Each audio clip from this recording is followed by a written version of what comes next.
Doctor ऋषि ने ध्यानपूर्वक doctor तोषित की एक एक बात को सोच और विचार किया।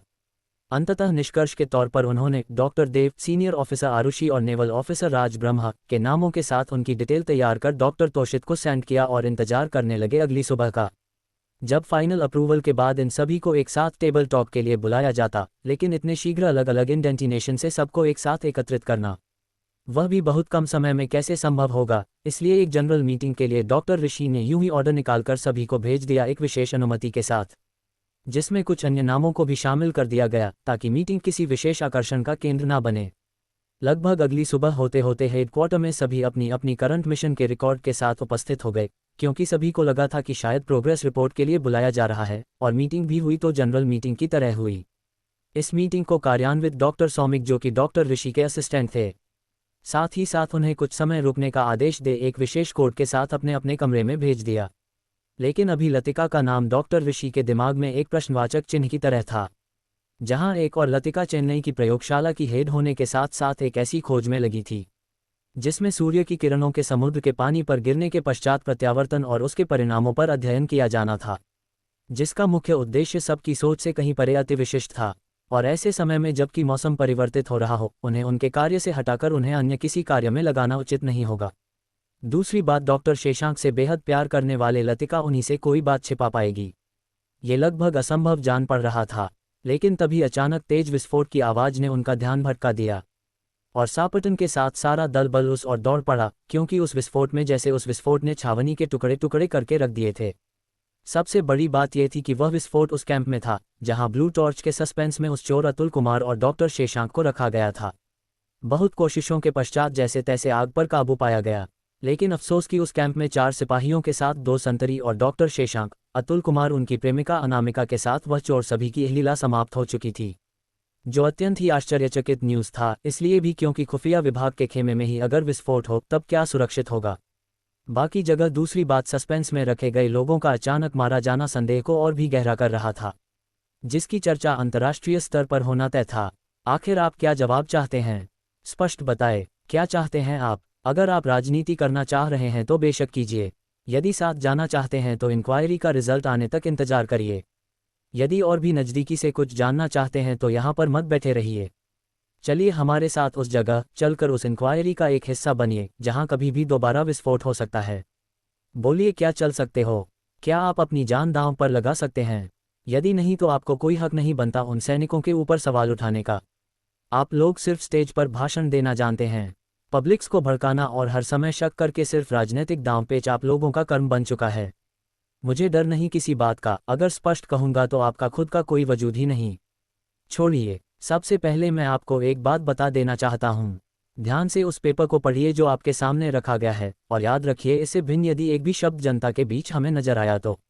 यदि सैनिकों की छावनी में ही विस्फोट हो जाता तब आपका ऑफिस और घर भी सुरक्षित नहीं।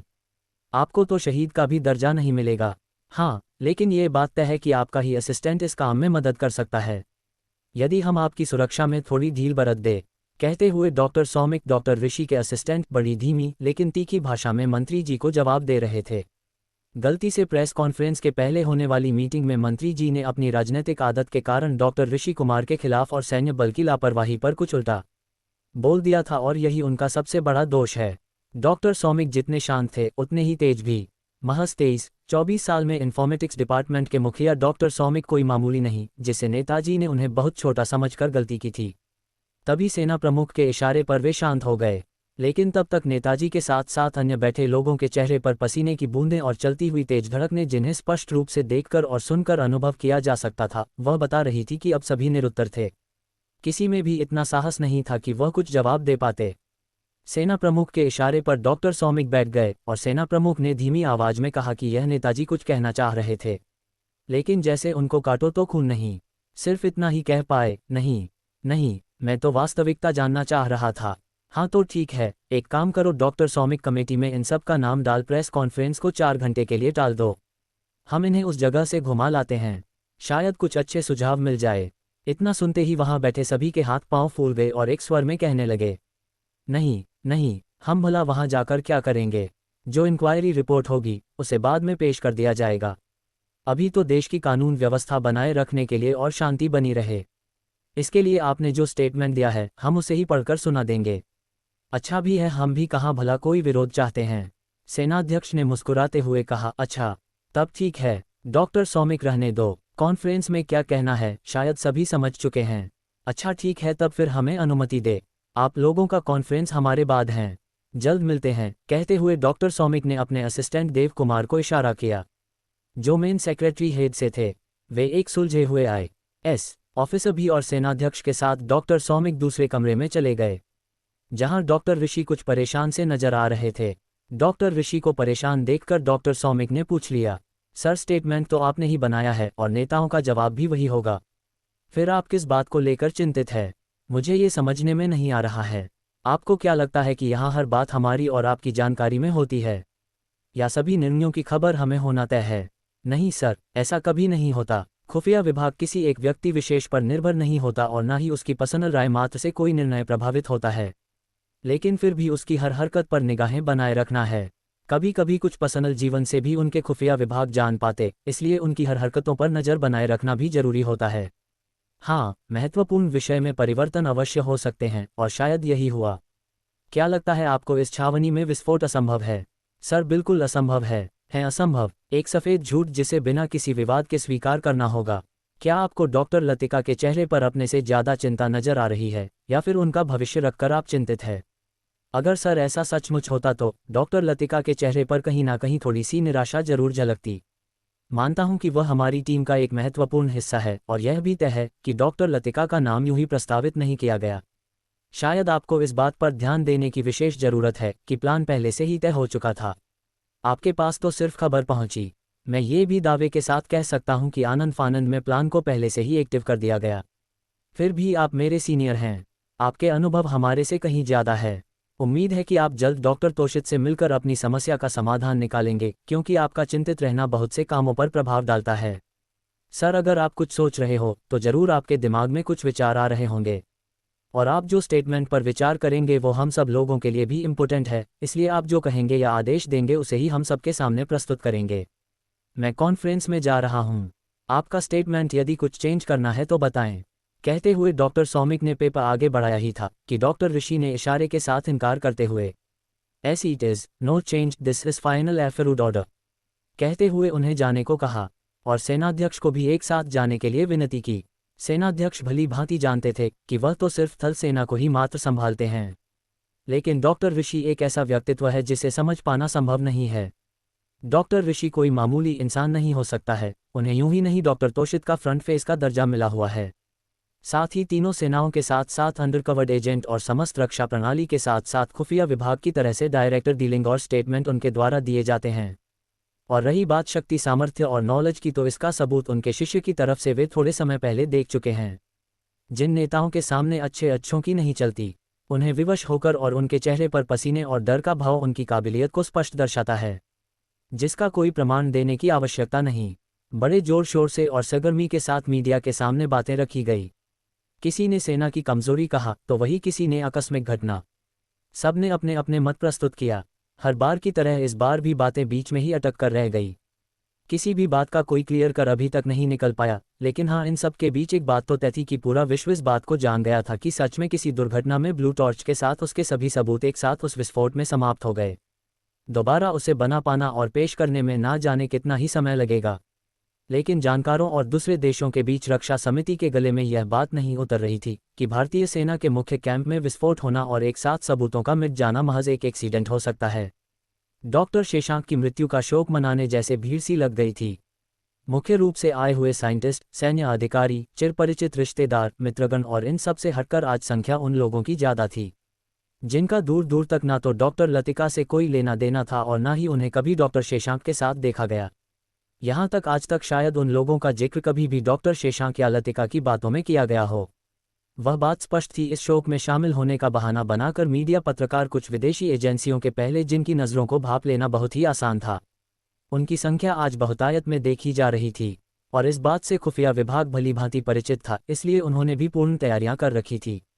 स्पेशल जामर जो इलेक्ट्रॉनिक उपकरणों और सिग्नल को निष्क्रिय कर देता है, हिडन कैमरे जो हर आने जाने वाले और घर के कोने कोने तक पहुंचने वाले घुसपैठियों की खबर ले तस्वीरें ले सके, और इन सब के बावजूद एक स्पेशल एजेंसी को यह काम सौंपा गया था कि वह प्रत्येक व्यक्ति के पास से लौटकर आने वाले कांच के गिलास के ऊपर से सबकी तस्वीरों के साथ उनके फिंगरप्रिंट का रिकॉर्ड बनाकर रख ले। इतने पुख्ता इंतजाम जिनकी कल्पना ना तो किसी ने की होगी और ना ही किसी को इस बात की भनक भी लगी होगी। लेकिन इन सब के बीच जैसा कि डॉक्टर तोषित ने डॉक्टर ऋषि कुमार को बताया था, ठीक वैसे ही हुआ। डॉक्टर शेशांक की मृत्यु का शोक मनाने के बहाने आने वाले मेहमानों में ना जाने कितने ही विदेशी मेहमान शामिल थे, और इन सब में शामिल थे वे देशी जासूस ने कहीं ना कहीं विदेशी मदद मिलती आ रही थी, जिन्होंने कभी सपने में भी नहीं सोचा होगा कि उनकी सारी जानकारियां रिकॉर्ड की जा रही हैं। ठीक इसी तरह अतुल कुमार के घर आने वाले प्रत्येक व्यक्ति के लिए भी वही इंतजाम थे। लेकिन हाँ, इन दोनों से हटकर यदि रिकॉर्ड बयान दर्ज किए गए हो तो वे थे उस चोर के घर आने वाले प्रत्येक रिश्तेदार और मेहमानों की बातें। एक हाई फ्रीक्वेंसी का कैमरा और वॉइस रिकॉर्डर उस चोर की तस्वीर और उसके साथ भेजे गए सामानों में लगाकर उसे घर के हर कमरे में अलग अलग जगह ऐसे ऐसे सामानों में लगाकर रखे गए थे कि किसी को ज्ञात ही नहीं हुआ कि उनकी हर बात पर नजर रखी जा रही थी। कार्यक्रम समाप्त होने के पश्चात अब डाटा कलेक्ट किया गया और उनका अवलोकन इन्फॉर्मेटिक डिपार्टमेंट में हर चीज़ हर बात पर नजर रखी और डाटा शीट बनाने वाले डॉक्टर सौमिक के असिस्टेंट डॉक्टर देव के द्वारा तैयार किया गया। वो परिणाम भी और भी चौंकाने वाले थे, क्योंकि फिंगरप्रिंट के द्वारा उन लोगों की उपस्थिति भी सामने आई जिनके बारे में ना जाने कितने ही सरकारी फाइलें ये कहकर बंद कर दिया गया कि उन लोगों की मृत्यु किसी अनजान जगह पर और अप्रत्याशित कारणों से हो गई। उन पर चलने वाले सभी केस सरकारी तौर पर बंद कर दिए गए। कुछ तो ऐसे भी थे जिनकी गुमशुदगी और गुमनामी की खबरें अखबार की सुर्खियां भी रह चुकी थी। वही सभी लोग आज जैसे आज उभर कर सामने आए। धीरे धीरे दुनिया ने उन्हें भुला भी दिया था। आज फिर शायद उनके चेहरे देखकर कोई भी नहीं पहचान सकता, क्योंकि लगभग हर किसी ने एक नया रूप एक नई पहचान के साथ बनाया हुआ था। इनमें से बहुत से लोगों ने अपना हुलिया बदल दिया तो बहुत से लोगों ने अपनी पहचान ही बदलकर नए नाम रख लिया। इसलिए उन्हें पहचान पाना भी मुश्किल था। मतलब साफ था कि सिर्फ भारतीय इंटेलिजेंट ने ही नहीं और भी कोई है जो अपने ही देश में गैरकानूनी तरीके से एक बड़ा गिरोह चला रहा है, और उसी की तलाश करना खुफिया विभाग का काम था। क्योंकि बिना किसी ऐसे शक्तिशाली गिरोह की मदद से प्लास्टिक सर्जरी कर चेहरे बदलकर विस्थापित कर उन्हें दूसरी जगह इस रूप में पेश करना कि कोई शक ना कर सके, इन लोगों को देखकर शक करने जैसा कोई कारण बनता भी नहीं था। इस तरह इन लोगों ने अपनी पहचान बदल चुके थे। इन्हें इनके असली चेहरे के साथ पहचान पाना बहुत मुश्किल था। ये किसी एक व्यक्ति की सोच का नतीजा नहीं हो सकता था, क्योंकि यह एक ऐसा समुदाय था जिसे बनाया ही गया था गुप्त रूप से सरकारी एजेंसियों की जानकारी बटोर विदेशों में भेजने के लिए। इनमें से बहुत से तो आसपास के ही नजर आए, जिनमें किसी को पानवाला तो किसी को चायवाला बनाकर तो कोई कोई प्लम्बर मिस्त्री तक शामिल था, क्योंकि इन लोगों की पहुंच घर के उस हिस्से तक भी नहीं होती हैं जहां साधारण रूप से किसी की भी पहुंच संभव नहीं। अब सिर्फ पता लगाना था तो उनकी करतूतों का। बस उनके द्वारा जहां जहां जब जब जितने काम किए गए सबको खंगालना शुरू कर दिया गया। ऑफिस, कॉन्फ्रेंस, बाथरूम, खिड़की, दरवाजे, कार का डैशबोर्ड, सिरे, यहाँ तक कि उनके द्वारा गिफ्ट किए गए पेन और अन्य सामान भी। लेकिन इन सब बातों क्यों नहीं भनक तक नहीं होने दी। शुरू में इस बात पर रक्षा मंत्रालय ने बहुत कुछ सवाल भी उठाए कि आखिर यह सब क्या है। लेकिन जब खुद रक्षा मंत्रालय के आला अधिकारी की डैशबोर्ड पर रखी हुई मूर्ति और उसके बैक कैमरे के साथ सीट के भीतर इंजेक्ट फाइबर कैप्सूल के साथ जांच के दौरान जब कैमरे voice recorder microchip signal box के साथ प्राप्त हुए, इसके बाद तब तो जैसे सभी के पसीने छूट गए। उसमें जांच के दौरान उस अधिकारी की सारी गोपनीय बातें, परिवार की चर्चाएं, आने जाने का विवरण, सब कुछ रिकॉर्ड होने के साथ साथ दूसरी जगह ट्रांसलेट की जा रही थी, क्योंकि अक्सर बहुत से लोग ऑफिस से निकलते हुए अपने ऑफिस में हुई आधे से अधिक बातें अपने साथियों के साथ डिस्कस करते हैं, और कई बार बहुत ही गोपनीय बातें भी चलती गाड़ी में डिस्कस करते हैं। इस सॉलिडिटी के साथ की गाड़ी में उनकी बातें सिर्फ उन तक सुरक्षित है। वह सैन्य अधिकारी सख्ते में आ गया जब उस गाड़ी के कैमरे का रिकॉर्ड खंगालने पर उसके खुद के परिवार की ऐसी ऐसी तस्वीरें सामने आईं जो अप्रत्याशित थी। उसकी एक महिला दोस्त के साथ की गई बातों को भी किसी को भी उजागर न करने की शर्त पर उस अधिकारी को सुनाया गया था, तो उस अधिकारी की हालत देखने लायक थी। इसके पश्चात रक्षा मंत्रालय के बिना किसी विवाद और पूरे सपोर्ट का आश्वासन दे खुफिया विभाग को उनका काम करने से नहीं रोका, क्योंकि यह सब उनके सर्विस के साथ साथ पारिवारिक जीवन के लिए खतरे का विषय था। तब शुरुआत हुई एक नई कमेटी की संरचना, एक नया डिपार्टमेंट तैयार करने की, जिसमें सिर्फ सरकारी कर्मचारियों को ही अनुमति थी अब उन छोटे छोटे कामों को करने के लिए जिसके लिए अब तक बाहरी एजेंसियां लोगों को हायर किया जाता था। इन सब के बीच जब जांच की गई सभी जगहों का, तब पता चला कि मिस मुलन और डॉक्टर नुवा ने भी अपनी पहुंच बना ली थी सूक्ष्म में जानकारियों को हासिल करने के लिए। लेकिन डॉक्टर तोषित की टीम अपने किसी भी डिस्कशन का जिक्र, सीक्रेट मीटिंग की और कॉन्फ्रेंसिंग के अलावा कहीं पर भी किसी हाल में नहीं करते। शायद इसलिए विदेशी एजेंसियां उनकी किसी भी जानकारी की भनक नहीं लगा पा रही थी। ये कैसा फरमान है सर? आपको क्या लगता है इस समय यहाँ सही होगा? अभी 1 महीने भी पूरे नहीं हुए उनके पति को, उन्हें एक नया प्रोजेक्ट सौंप दिया जा रहा है। क्या हम लोगों के लिए नौकरी और देश ही सब कुछ हैं? क्या पर्सनल फीलिंग्स और इसके अलावा जरूरी जिम्मेदारियों का भी कोई महत्व नहीं? कम से कम आप तो कुछ बोलिए, क्योंकि यह बात हम भली भांति जानते हैं कि यदि डॉक्टर तोशित किसी की बात मानते हैं तो वह सिर्फ आप ही है। किसी और की बात को डायरेक्ट सुनना और बहुत ज़्यादा लोगों से मिलना उन्हें पसंद नहीं है। लेकिन इसका मतलब ये भी तो नहीं कि कोई भी निर्णय समाज से हटकर ले लिया जाए। कोई भी निर्णय लेने से कम एक बार किसी की मानसिकता का ख्याल रखा जाए। डॉक्टर सौमिक लगातार एक तरफा डॉक्टर ऋषि के सामने अपनी राय रखते हुए कहते जा रहे थे, और डॉक्टर ऋषि हमेशा की तरह की बातों को बड़ी गंभीरता से सुनते हुए कुछ जरूरी कागजात बनाने में व्यस्त थे। डॉक्टर ऋषि और डॉक्टर सौमिक लगभग हम उम्र ही थे। बहुत ज़्यादा अंतर उन दोनों में नहीं था, इसलिए वे दूसरे का पारस्परिक सम्मान करना किसी भी समय नहीं छोड़ते, और जैसा कि उनके विभाग का निर्णय था कि किसी की भी बात को शांतिपूर्वक तब तक सुना जाए जब तक कि वह पूर्ण संतुष्ट होकर बोलना बंद ना कर दे। अपने एक तरफा राय रखते हुए जब डॉक्टर सौमिक को ये लगा कि उनसे कोई भूल हो रही है, तब सतर्क होते हुए उन्होंने थोड़े समय शांत रहकर डॉक्टर ऋषि कुमार की प्रतिक्रिया जाननी चाहिए। डॉक्टर ऋषि ने शांतिपूर्वक उनकी बात सुनकर उनकी और गौर से देखकर एक पत्र जो उन्होंने खुद डॉक्टर तोशित को लिखा था, वो पत्र डॉक्टर सौमिक को पकड़ा दिया, जिसमें उन्होंने वे सब बातें पूर्व में ही डॉक्टर तोशित से कह दी थी जो इतनी देर से डॉक्टर सौमिक उनसे करने की गुजारिश कर रहे थे। डॉक्टर सौमिक ने डॉक्टर ऋषि की तरफ से लिखा हुआ पत्र एक ही सांस में शुरुआत से अंत तक पढ़ डाला, और एक लंबी सांस लेकर गौर से उनकी तरफ देखते हुए वे बोले, सर, यदि सब कुछ आप पहले से जानते हैं और आप प्रयास भी कर चुके हैं, तब आखिर इतनी देर से मेरी बातें सुनने का क्या तात्पर्य? आखिर क्यों आप ऐसा करते हैं कि सोचकर हमें शर्मिंदगी महसूस होती है? मैं खामखा आपके बारे में गलत राय बना लेता हूँ और आप उसे पल भर झूठा साबित कर देते हैं। ऐसा कितनी ही दफ़ा हो चुका है। आखिर क्यों सर? सीधा सा जवाब है सौमिक, और बहुत सरल भी। इसे सीख लो और हो सके तो इसे अपने व्यवहार में उतार लेना। जब कोई आपके सामने किसी बात को रखे तो उसे कहने का भरपूर मौका दे। कभी भी अपने जूनियर या सीनियर की बात को अनदेखा ना करें। जब आपको कहा जाए या जब वे शांत हो जाए तब भी अपनी बात को रखें। ऐसा करने से कई बार हमें ऐसे सुझाव भी मिल जाते हैं, और कई बार तो तय रास्ते भी खुल जाते हैं जिनके बारे में हमने सोचा भी नहीं, क्योंकि हम सिर्फ अपने अनुसार सोचते हैं। कभी कभार दूसरों की राय भी सुन लेना अच्छा होता है। वैसे भी एक गहन अध्ययन और अनुभव से यह नियम डॉक्टर तोशित ने हमें इसलिए सिखाया। और रही बात यदि अब मैं तुम्हारे सवाल का जवाब दूं और तुम्हारी शंका समाधान की बात कहूं, तो उसके लिए मैं यही कहूंगा कि हम ना तो पूरा सब जानते हैं और ना ही इतना अनुभव रखते हैं कि उनकी बात को टाल सके या कोई कटाक्ष करें। ये बात तो अच्छी तरह से जानते हो, लेकिन फिर भी शायद भावावेश होकर मैंने भी एक प्रयास किया और उनकी तरफ से जो जवाब आया वह भी सुन लो। उन्होंने सिर्फ एक ही बात कही कि मेरे लिए यह मात्र एक संस्था नहीं वरन एक परिवार है, और परिवार का मुखिया होने के नाते मेरे रहते ना तो यहाँ किसी का हित होने दूंगा और ना ही भविष्य में किसी की इतनी हिम्मत होगी कि वह तुम लोगों का कुछ हित कर सके। जो निर्णय लिया गया है उसी में सबकी भलाई है। रही बात डॉक्टर लतिका की मानसिक स्थिति की, तो इस विषय में मेरी बात हो चुकी है। वह भी तैयार है और फिर उनके साथ वंदिता ताई है। तब तक हमें और ज़्यादा विचार करने की आवश्यकता नहीं। अभी के समय में उन दोनों को एकांत और एक दूसरे की सहयोग की आवश्यकता है। एक सटीक शब्दों में डॉक्टर ऋषि कुमार ने डॉक्टर तोशित का जवाब सौमिक को जस का तस सुना दिया, और इसके पहले कि डॉक्टर सौमिक कुछ कह पाते, उन्होंने तुरंत एक नई बात सवाल के रूप में डॉक्टर सौमिक के समक्ष रखी और पूछा कि अच्छा, एक बात बताओ सौमिक, क्या ये संभव है कि हमारी ही छावनी में बिना हमारी जानकारी के या अचानक भी विस्फोट हो जाना क्या संभव है? और यदि ऐसा हुआ भी तो इसका मतलब क्या यह नहीं हुआ कि हमारी सुरक्षा व्यवस्था कहीं ना कहीं कमजोर है? उससे भी ज़्यादा बढ़ चढ़कर बात यह है कि इस घटना की जांच हमारे ही डिपार्टमेंट को सौंपी गई, जबकि ऐसा कभी नहीं हुआ था कि जिस डिपार्टमेंट में दुर्घटना हुई है, जिसकी गलती सामने आने की आशंका हो, उसे ही प्रारंभिक जांच सौंपी जाए। फिर प्रीलिमिनरी इंक्वायरी किसी भी कमेटी को यह अधिकार दे देती है कि यदि वह चाहे तो अपनी जांच की रिपोर्ट पेश कर और अप्रूवल ले उस जगह की स्थिति में परिवर्तन कर सकता है। इसका मतलब तो सीधा हुआ कि ऐसे समय में यदि हमारा डिपार्टमेंट चाहे तो कोई भी रिपोर्ट तैयार कर रियल लोकेशन में परिवर्तित करने के लिए पूर्ण सक्षम होगा। लेकिन ये सरासर गलत होगा, इसलिए नहीं कि जवाबदेही में मैं खुद आ सकता हूँ।